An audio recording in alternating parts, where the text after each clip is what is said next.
E aí pessoal, sejam bem-vindos ao Tutorial Medicina. Eu sou o Arthur e hoje o vídeo vai ser uma revisão sobre os principais tópicos da cetoacidose diabética, uma complicação da diabetes mellitus do tipo 1 principalmente. Então vamos para o vídeo. Então pessoal, vamos começar a nossa aula aqui de cetoacidose. O que vai ser abordado? Nós vamos abordar definição, patogênese, apresentação clínica, diagnóstico e tratamento. Tá, então o que é a cetoacidose diabética? Ela vai ser uma crise hiperglicêmica e vai ser uma complicação aguda, uma emergência médica, tipicamente da diabetes mellitus do tipo 1, que é aquela diabetes de início na infância, que o paciente ele tem uma doença autoimune crônica e tem uma autodestruição das células beta-pancreáticas. Também pode acontecer na diabetes mellitus do tipo 2, no entanto isso é mais raro. Como que é a patogênese? O marco inicial da doença vai ser uma deficiência absoluta da insulina. Essa deficiência absoluta da insulina vai levar a algumas coisas, entre elas o aumento de hormônios contrarregulatórios, que no caso glucagon, cortisol, catecolaminas, porque teu corpo ele não vai estar entendendo que tua glicemia sérica está alta, porque não vai estar entrando glicose para dentro da célula. Então ele vai ter que dar um jeito de aumentar a produção de glicose. Com isso acontece a gliconeogênese, que vai ser a formação de glicose por meio de outros substratos, como lactato, piruvato. Então, essa deficiência da insulina, junto com esse aumento de hormônios contrarregulatórios, vai gerar a hiperglicemia. Essa hiperglicemia, quando ela passa de 200, ela gera um efeito osmótico que gera a glicosúria, que no caso vai ser a espoliação de glicose por meio da urina. E em função desse efeito osmótico, o paciente tende a urinar muito, ele fica com poliúria e isso gera uma desidratação.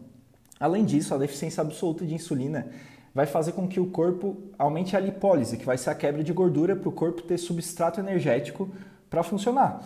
Então, essa lipólise ela vai gerar a formação de corpos cetônicos, que é a cetogênese. E esse acúmulo exagerado de corpos cetônicos vai gerar a cetoacidose.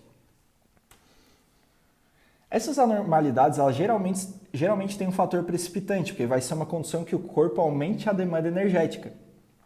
No caso das infecções, que correspondem até de 30% a 40% dos fatores precipitantes, DM de início recente, no caso vai ser a apresentação primeiro, o paciente não sabe que tem diabetes mellitus e já abre um quadro de cetoacidose diabética, e o uso inadequado do tratamento com a insulina. Nessas condições existe um paradoxo eletrolítico. O que é? Em função de haver essas perdas urinárias, perdas de trato gastrointestinal, porque o paciente tende a ter vômitos, ele tem um déficit total de potássio. No entanto, isso não é refletido nos níveis séricos. Por quê? Por dois motivos. Primeiro motivo, a insulina ela capta potássio para dentro das células. Então, tu tendo essa deficiência de insulina, o teu nível sérico, consequentemente, vai estar maior. E além disso, a glicemia aumentada ela gera um efeito osmótico que carrega solvente, no caso a água, e esse arrasto de solvente acaba carregando junto o potássio. Então, esses dois motivos, mesmo o paciente tendo um déficit global de potássio, isso geralmente não é refletido no nível sérico. Apresentação clínica. Vai ser uma apresentação clínica aguda, num período de 24 horas, e vai evoluir rapidamente. E os sinais vão ser tanto sinais por depressão de volume, quanto sinais em função dessa acidose metabólica que o paciente está sofrendo. Na cetoacidose, o que vai gerar? Ela vai gerar uma dor abdominal. A cetoacidose diabética ela é uma das causas de abdômen agudo. Se você quiser saber mais sobre abdômen agudo, clica aqui em cima. Porque esse aumento de ácidos, ele retarda o esvaziamento gástrico e o esvaziamento do ilho. Então isso gera uma dor abdominal, náuseas e vômitos. A hiperventilação compensatória, que vai ser uma forma do corpo responder à acidose metabólica, e a hiperventilação decorrente de acidose metabólica vai ser a respiração de Kussmaul, que são respirações com uma frequência respiratória aumentada e uma inspiração profunda. No caso, o paciente tem inspirações profundas. E odor frutado, que em função desse acúmulo de corpos cetônicos, existe um odor típico que é descrito como odor de maçã podre. E a depressão de volume em função da glicosúria.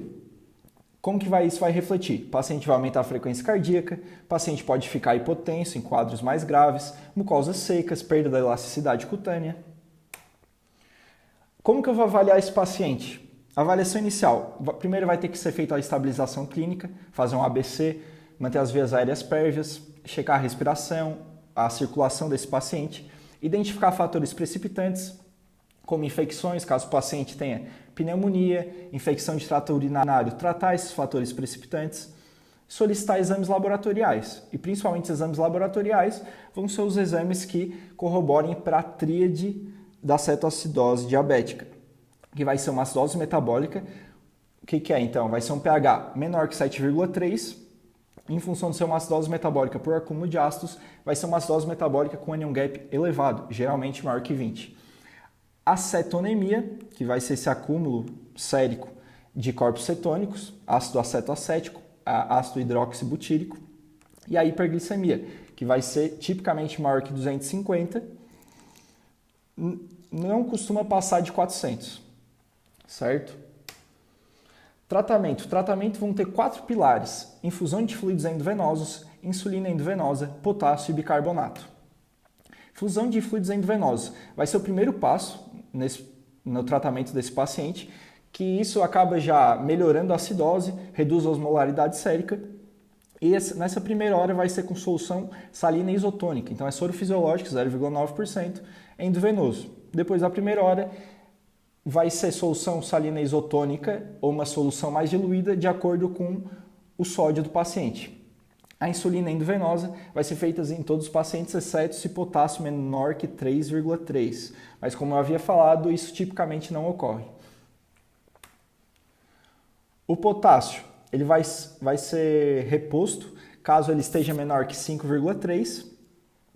E o bicarbonato vai ser apenas em casos bem graves com pH menor que 6,9 e vai ser administrado na forma de bicarbonato de sódio.